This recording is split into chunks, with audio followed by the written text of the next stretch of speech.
Yes, uyu munsi ngiye kubaha amakuru ku mushinga witwa FSAN. FSAN ni umushinga mwiza cyane kuko bigaragare ko uzatanga amafaranga. Bivuze iki rero? Bivuze kugira ngo ukore FSAN cyangwa se ubone token ya FS, bisaba ko uza ugakora login ya buri munsi. Hanyuma iyo umaze gukora login ya buri munsi hari token baguha, none izo token ukazihinduramo ama USDT. Uri kubona neza hano? Bivuze ko FSAN ni igiye kuduha amafaranga mu gihe kiri imbere. Hano biri kugaragara ko FSAN hari amakuru menshi agaragaza ko yasohotse ku itariki 18 May.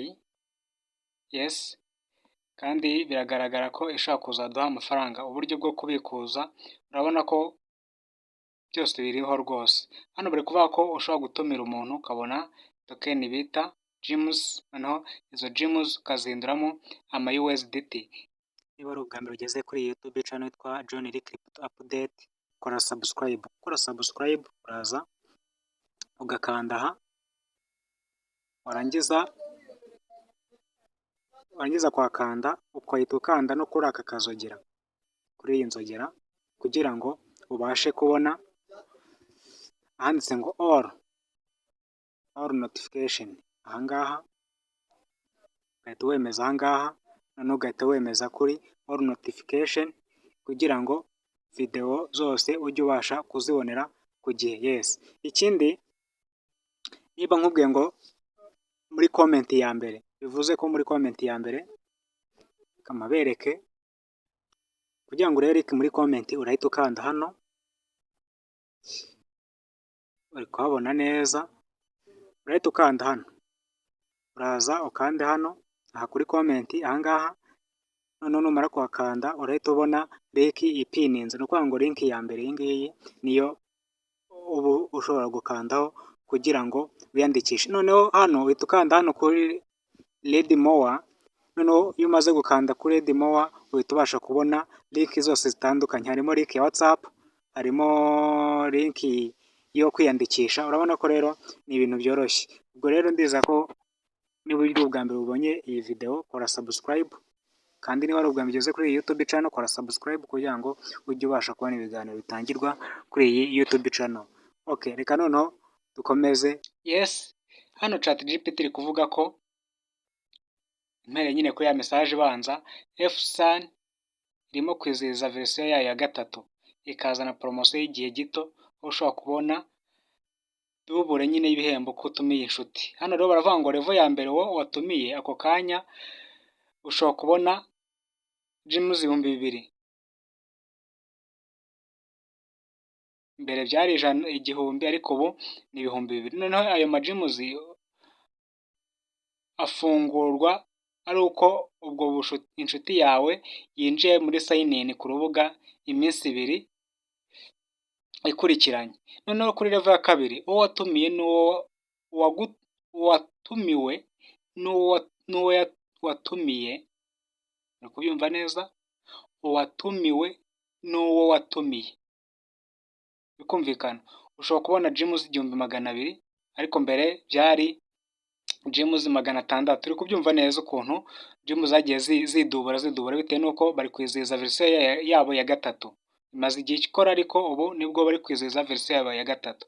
Noneho GEMS zifungurwa iyo umuntu nawe yinjiye iminsi 2 ikurikiranye. Uri kubyumva neza? Ni ukuvuga ngo umurefera wawe ashobora kubona token ariko nawe ukazibona. Ni ukuvuga ngo uwo watumiye atinjiye kuri uwo munsi, GEMS wari kuzahabwa kuri uwo muntu watumiye ntabwo uzibona. Bisaba rero ko yinjira inshuro 2 zikurikirana.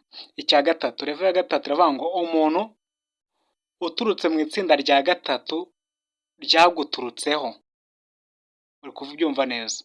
Ni umuntu wo mu itsinda rya gatatu ariko ryaguturutseho. Ni ukuvuga ngo njye nagutumiye, nawe utumira abandi, n'uwo watumiye nawe atumira abandi. Uri kubyumva neza? Iyo akoze login kuri uwo munsi cyangwa se iminsi 2 ikurikiraho, ushobora kubona GEMS 600 ariko mbere zari 300. Ni ukuvuga ngo zifungurwa iyo nawe yinjiye ku rubuga iminsi 2 ikurikiranye. Muri kubyumva neza kondisiyo bagenderaho. Hano rero bavuze ngo GEMS zakoreshwa muri ejo hazaza,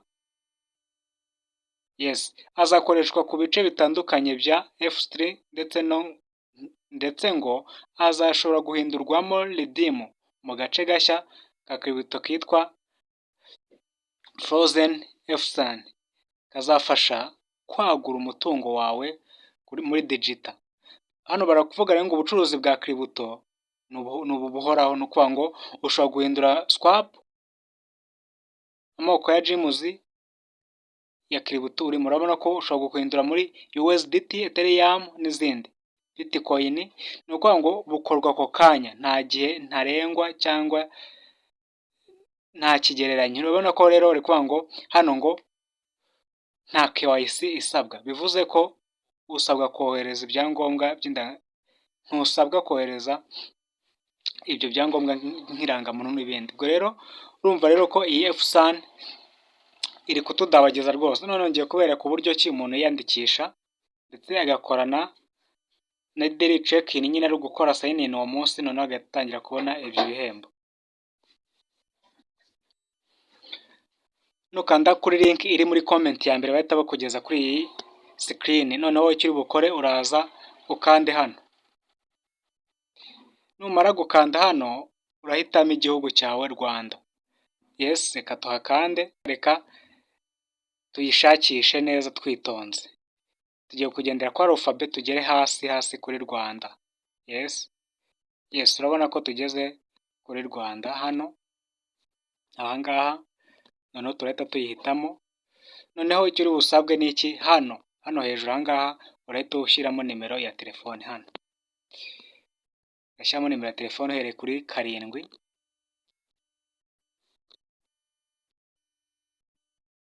Yes, numara kuzishyiramo urahita ukanda hano kugira ngo bakoherereze code ahangaha ya verification. Numara kuhakanda bakohereje code uraza uyipestingemo.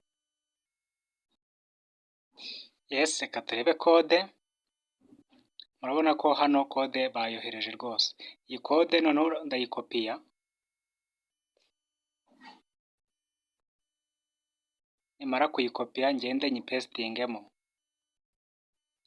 Nyipestingemo hano. Uri kuhabona neza. Urahita uyipestingamo hano.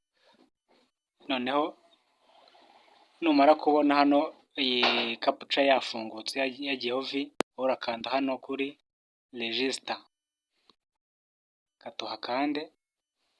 Yes, urabona ko byakunze neza cyane. Noneho gukora login uraza n'ubundi ukanda hano ushyiremo za nimero washyizemo za telefoni, ushyiremo na password, ubundi uhita ukanda hano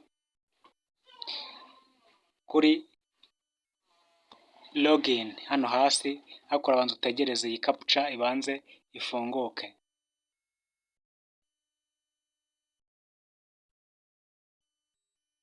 Yes, ndahita nkanda kuri login. Yes, urabona rero ko bikunze. Kugira ngo urabone iyo reward yawe urakanda hano, ukanda hano kuri personal center. Numara kuhakanda usikororinge uzamuka. Yes, uhita ukanda hano kuri ahangaha kuri sign in. Yes, urabona ko hano hari token ziri kuri Frozen ahangaha. Izi rero iyo umaze gukora login inshuro 2 cyangwa 3 zihita ziza hano kuri available balance ahangaha. Reka dukore sign in ubundi duhite tubona iza mbere z'inyongera zo kuba twiyandikishije. Kora kuri sign in. Yes, urabona ko sign in ibaye successful. Reka turebe token baduhaye. Subira inyuma ho gato. Yes, urabona ko 400 zagezeho. Uri kuzibona neza kuri available balance.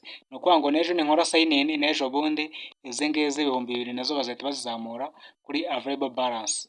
Ndizera ko muri bukomeze kubwa neza rero. Reka mbere ku buryo ki uri bubone invitation code kugira ngo nawe utumire bagenzi bawe. Yes, hano no kanda hano urahita ubona ko hari invitation reward. Ahangaha niho uzajya ubasha gukura invitation code kugira ngo batumire. Ikindi nuko hano hari application transfer. Katuhakande. Yes, urabona ko uburyo nyine bwo ku buryo tuzajya kuba twohereza amafaranga ku ma exchange atandukanye. Ibi rero nibyo tuzajya dukoresha mu gihe kiri imbere. Ndizera ko muri bukomeze kugubwa neza rero, ndabakunda cyane. Link murayisanga muri comment ya mbere.